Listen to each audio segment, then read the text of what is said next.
नमस्कार दोस्तों, स्वागत है मेरी इस यूट्यूब चैनल में। आज हम लोग पढ़ने वाले हैं ईवीएस पर्यावरण के महत्वपूर्ण एमसीक्यू प्रश्न, जो कि आपके एग्जाम के लिए अति हेल्पफुल होने वाला वीडियो है।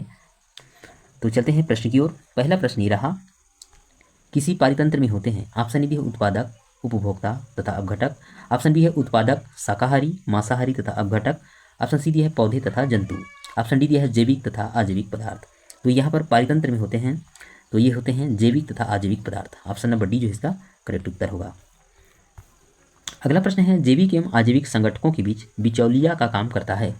ऑप्शन ए है परजीवी, ऑप्शन बी है वियोजक, ऑप्शन सी है उत्पादक, ऑप्शन डी है उपभोक्ता। तो जैविक एवं अजैविक संगठकों के बीच बिचौलिया का काम जो करता है वो करता है उत्पादक। ऑप्शन नंबर सी जो है इसका सही उत्तर है।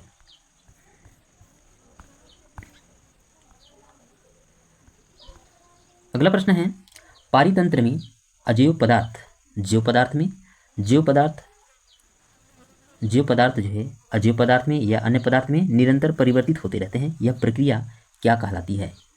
ऑप्शन ए है बायोलॉजिकल साइकिल, ऑप्शन बी है केमिकल साइकिल, ऑप्शन सी है बायोकेमिकल साइकिल, ऑप्शन डी भी है फिजिकल साइकिल। तो इसका करेक्ट उत्तर होगा ऑप्शन नंबर सी होगा, बायोकेमिकल साइकिल कहते हैं। अजैव पदार्थ यदि जैव पदार्थ में बदलता है और अजैव पदार्थ में ये जो है परिवर्तन होते रहते हैं, ये जो प्रक्रिया है वो बायोकेमिकल साइकिल कहलाती है। ऑप्शन नंबर सी जो इसका सही उत्तर होगा। अगला प्रश्न है, पारितंत्र के जैविक घटक है।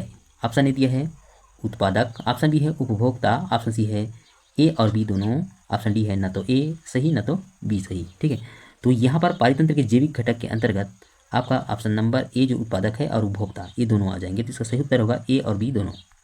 यहाँ पर मिस्टेक हो गया है, ए और बी दोनों होगा इसका सही उत्तर। अगला प्रश्न है, पारितंत्र का जैविक संगठक उत्पादक होता है। पारितंत्र का जैविक संगठक उत्पादक होता है। ऑप्शन ए दिया है स्वपोषी होता है क्या, या परपोषी, या कुपोषी, या अतिपोषी। तो पारितंत्र का जैविक संगठक जो उत्पादक है वो होता है स्वपोषी होता है। वो स्वयं से जो है भोजन अपना बनाते हैं, तो इसलिए इसका सही उत्तर होगा ऑप्शन नंबर ए होगा स्वपोषी। उत्पादक के अंतर्गत आपका पेड़ पौधा आ जाएगा। अगला प्रश्न है, निम्नलिखित में से कौन प्राथमिक उत्पादक है? यहाँ पर बताना है प्राथमिक उत्पादक कौन सा है। ऑप्शन ए है हरी पौधे, ऑप्शन बी है टिड्डा, ऑप्शन सी है मेढक, ऑप्शन डी है सर्प। तो प्राथमिक उत्पादक में आपका आ जाता है हरे पौधे। ऑप्शन नंबर ए जो है इसका सही उत्तर है। अगला प्रश्न है, पारिस्थितिक तंत्र के जैविक संगठनों में कौन उत्पादक घटक है?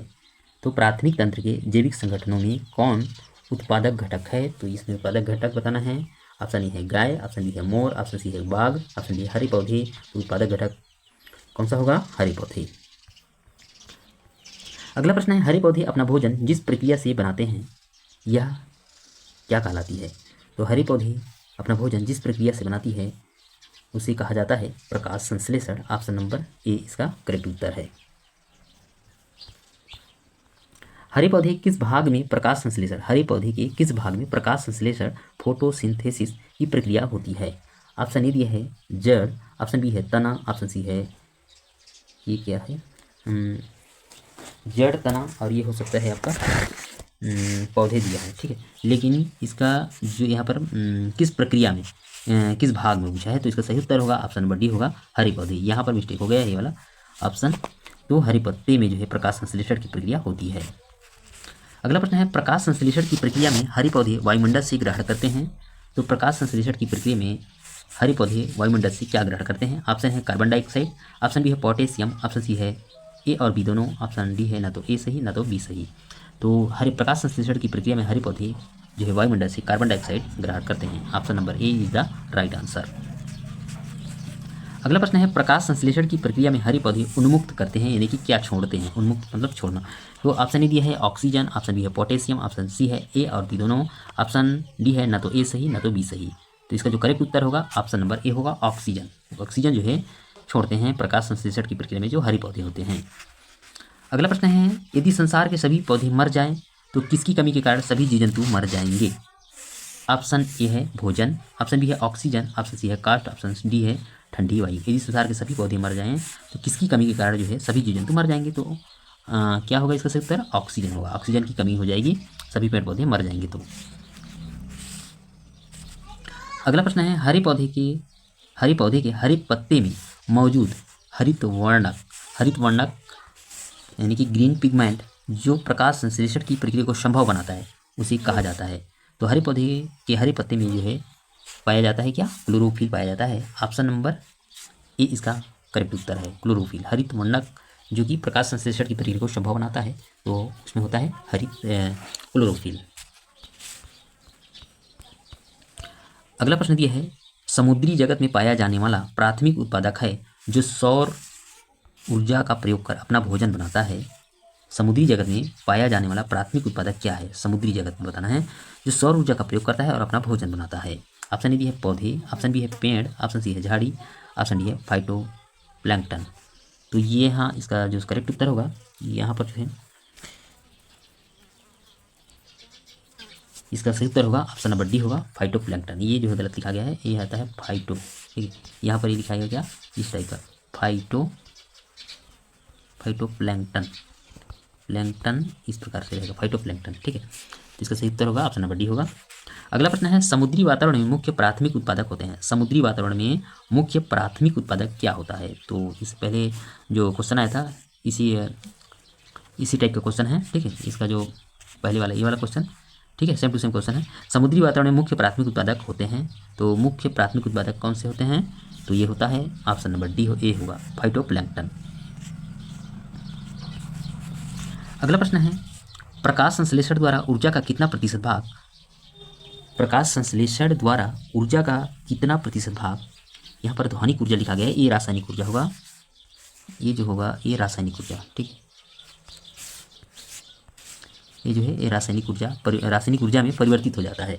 तो प्रकाश संश्लेषण द्वारा ऊर्जा का कितना प्रतिशत भाग रासायनिक ऊर्जा में परिवर्तित हो जाता है?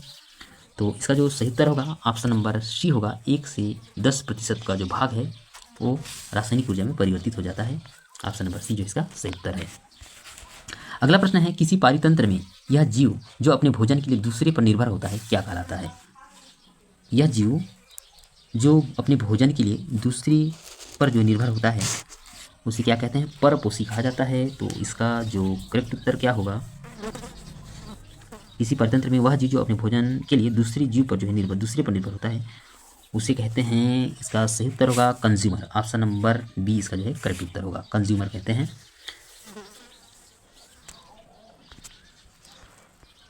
अगला प्रश्न है, एक खाद्य स्तर के दूसरे खाद्य स्तर में जाने पर ऊर्जा का ह्रास होता है। एक खाद्य स्तर से दूसरे स्तर में जाने पर ऊर्जा का जो ह्रास होता है, तो यहाँ पर जो है 10% ऊर्जा जो है क्या रासायनिक ऊर्जा में परिवर्तित हो जाती है, 10%। तो यहाँ पर बताना है कि एक खाद्य स्तर से दूसरे स्तर में जाने पर ऊर्जा का ह्रास कितना होता है?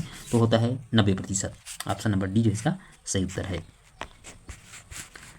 अगला प्रश्न है, खाद्य श्रृंखला के आधार पर जीवधारी होते हैं। खाद्य श्रृंखला के आधार पर जीवधारी होते हैं तो क्या होते हैं? क्या शाकाहारी होते हैं या मांसाहारी या मृतोपजीवी? ऑप्शन डी है प्रकाश संश्लेषी पादप। तो इसका करेक्ट उत्तर होगा ऑप्शन नंबर डी होगा, प्रकाश संश्लेषी पादप होते हैं खाद्य श्रृंखला के आधार पर जीवधारी। अगला प्रश्न है, जीव जो सिर्फ पौधे पर जीवित रहते हैं कहलाते हैं। ऑप्शन ए है शाकाहारी, ऑप्शन बी है मांसाहारी, ऑप्शन सी है सर्वाहारी, ऑप्शन डी है मृतोपजीवी। जो जीव सिर्फ पौधे पर ही निर्भर रहते हैं उसे कहा जाता है क्या? शाकाहारी, ठीक है। केवल क्या कहते हैं? शाकाहारी। ऑप्शन नंबर ए जिसका करेक्ट उत्तर होगा। अगला प्रश्न है, निम्नलिखित में से प्राथमिक उपभोक्ता है। प्राथमिक उपभोक्ता, तो यहाँ पर प्राथमिक उपभोक्ता कौन होते हैं? शाकाहारी होते हैं। तो इसका सही उत्तर है ऑप्शन नंबर डी, शाकाहारी एक प्राथमिक उपभोक्ता प्राइमरी कंज्यूमर होते हैं। अगला प्रश्न है, निम्नलिखित में कौन शाकाहारी का उदाहरण है? शाकाहारी का उदाहरण है, ऑप्शन ए है कुत्ता, ऑप्शन बी है कौवा, ऑप्शन सी है शेर, ऑप्शन डी है गाय। तो शाकाहारी गाय होते हैं। अगला प्रश्न है, निम्नलिखित में कौन प्राथमिक उपभोक्ता का उदाहरण नहीं है? प्राथमिक उपभोक्ता का उदाहरण नहीं है तो खरगोश शाकाहारी है, ये प्राथमिक उपभोक्ता का उदाहरण है। बकरी भी है और हरिण यानी कि हिरण भी है, लेकिन पादप क्या है? एक उत्पादक है। तो इसका सही उत्तर है ऑप्शन नंबर डी जो है, पादप जो है प्राथमिक उपभोक्ता के अंतर्गत नहीं आता, यह उत्पादक है। अगला प्रश्न दिया है कूट पर आधारित है, एक पारिस्थितिक तंत्र में निम्नलिखित में कौन प्राथमिक उपभोक्ता है? नीचे दिए गए कूट में सही उत्तर चुनिए। तो ये दिया है, पहला दिया है चींटी, दूसरा है हिरण, तीसरा है लोमड़ी, चौथा है बाघ। तो यहाँ पर प्राथमिक उपभोक्ता के अंतर्गत वे जीव आते हैं जो शाकाहारी होते हैं। तो आपका चींटी और हिरण, इसका सही उत्तर क्या होगा? 1 और 2। इसका सही उत्तर है ऑप्शन नंबर ए, 1 एवं 2। अगला प्रश्न दिया है, जीव जो प्राथमिक उपभोक्ता को अपना भोजन बनाते हैं कहलाते हैं। प्राथमिक उपभोक्ता यानी कि जो शाकाहारी जीवों को जो अपना भोजन बनाते हैं वे कहलाते हैं द्वितीयक उपभोक्ता। ऑप्शन नंबर ए इसका करेक्ट उत्तर है, ऑप्शन नंबर ए। अगला प्रश्न है मांसाहारी जीव निम्न में से किसका उदाहरण है? तो मांसाहारी जीव का जो है ये द्वितीयक उपभोक्ता के उदाहरण है। ऑप्शन नंबर सी इसका करेक्ट उत्तर है। अगला प्रश्न दिया है कीड़ा खाने वाला मेढक, कीड़ा खाने वाला मेढक, चूहा खाने वाली बिल्ली, चूहा खाने वाली बिल्ली और हिरण को खाने वाली लोमड़ी किसका उदाहरण है? तो कीड़ा खाने वाला मेढक हो गया, चूहा खाने वाली बिल्ली और हिरण को खाने वाली लोमड़ी किसका उदाहरण है? तो ये उदाहरण है द्वितीयक उपभोक्ता का, यानी कि शाकाहारी जीव को जो खाते हैं वे द्वितीयक उपभोक्ता के अंतर्गत आते हैं। अगला प्रश्न है निम्नलिखित में से कौन सर्वाहारी का उदाहरण नहीं है? सर्वाहारी का उदाहरण नहीं है तो यहाँ पर देखते हैं ऑप्शन ए है कॉकरोच, ऑप्शन बी है रेट, ऑप्शन सी है पिग यानी कि सुअर जो है। तो यहाँ पर बताना है कॉकरोच भी एक सर्वाहारी है, रेट यानी कि चूहा भी है और पिग भी है, लेकिन प्लांट क्या है? प्लांट एक क्या है? उत्पादक है। तो इसका सही विकल्प होगा ऑप्शन नंबर डी होगा प्लांट। अगला प्रश्न है निम्नलिखित में से कौन सर्वाहारी वर्ग का प्राणी नहीं है? सर्वाहारी वर्ग का प्राणी नहीं है। ऑप्शन ए है सुअर, सुअर भी एक सर्वाहारी के अंतर्गत आता है, जो यानी कि जो मांस भी खाते हैं और पादप वगैरह को भी खाते हैं, उसे कहते हैं सर्वाहारी। ठीक है, मांसाहारी और शाकाहारी दोनों का जो है मिला जुला जो अपना भोजन करते हैं, मांसाहारी और शाकाहारी दोनों जो होते हैं वे सर्वाहारी के अंतर्गत आते हैं। तो यहाँ पर देखते हैं सुअर भी क्या है? सर्वाहारी है, ये भी सर्वाहारी होगा, भालू भी है और आदमी भी है। तो इसका सही उत्तर होगा ऑप्शन नंबर डी होगा हरे पौधे। हरे पौधे जो है एक उत्पादक है। अगला प्रश्न दिया है मनुष्य है, मनुष्य क्या है? ऑप्शन है सिर्फ शाकाहारी, ऑप्शन बी है सिर्फ मांसाहारी, ऑप्शन सी है सर्वाहारी, ऑप्शन डी है मृतोपजीवी। तो मनुष्य क्या है? मनुष्य एक सर्वाहारी जीव है। अगला प्रश्न है खाद्य श्रृंखला में मानव क्या होता है? ऑप्शन ए है एक उत्पादक होता है, ऑप्शन बी है केवल प्राथमिक उपभोक्ता, ऑप्शन सी है केवल द्वितीयक उपभोक्ता, ऑप्शन डी है प्राथमिक एवं द्वितीयक उपभोक्ता दोनों। तो इसका सही उत्तर होगा ऑप्शन नंबर डी होगा प्राथमिक एवं द्वितीयक उपभोक्ता दोनों होता है मनुष्य।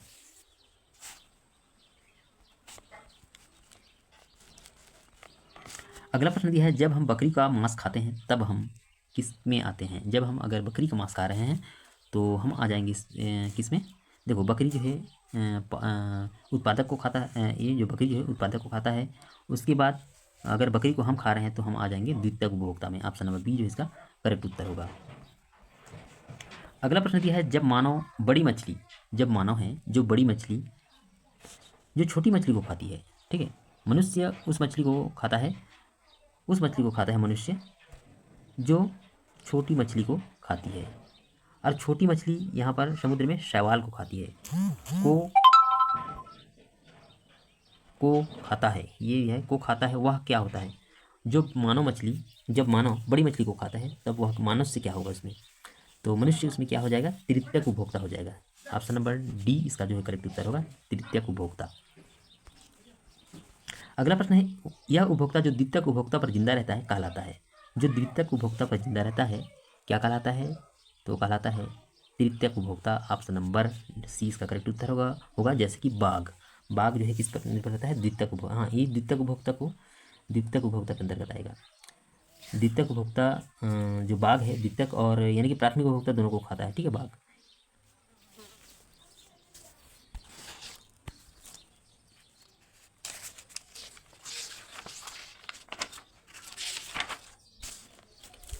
अगला प्रश्न दिया है, अगला प्रश्न है निम्न में तृतीयक उपभोक्ता है, तृतीयक उपभोक्ता इसमें बताना है। तो तृतीयक उपभोक्ता ये होते हैं इसमें प्राथमिक द्वितीयक मांसाहारी, द्वितीयक मांसाहारी जो जीव होते हैं वे तृतीयक उपभोक्ता के अंतर्गत आते हैं। तो ऑप्शन नंबर डी इसका सही उत्तर होगा। तृतीयक उपभोक्ता जैसे द्वितीयक मांसाहारी बोला जाए तो जैसे कि हो गया आपका यहाँ पर पादप दिया है, ठीक है, पादप को कौन खाते हैं? शाकाहारी जीव खाते हैं, शाकाहारी जीव को एक मांसाहारी जीव, ठीक है। अब देखो एक यहाँ पर एक मांसाहारी जीव और है जैसे कि बाघ, ठीक है, बाघ जो होगा ये तृतीयक उपभोक्ता के अंतर्गत आता है, जो कि क्या होता है? द्वितीयक मांसाहारी। यहाँ से देखेंगे तो ये पहला मांसाहारी हो गया, द्वितीयक मांसाहारी, तो ये आ जाएगा द्वितीयक मांसाहारी। इसका सही उत्तर होगा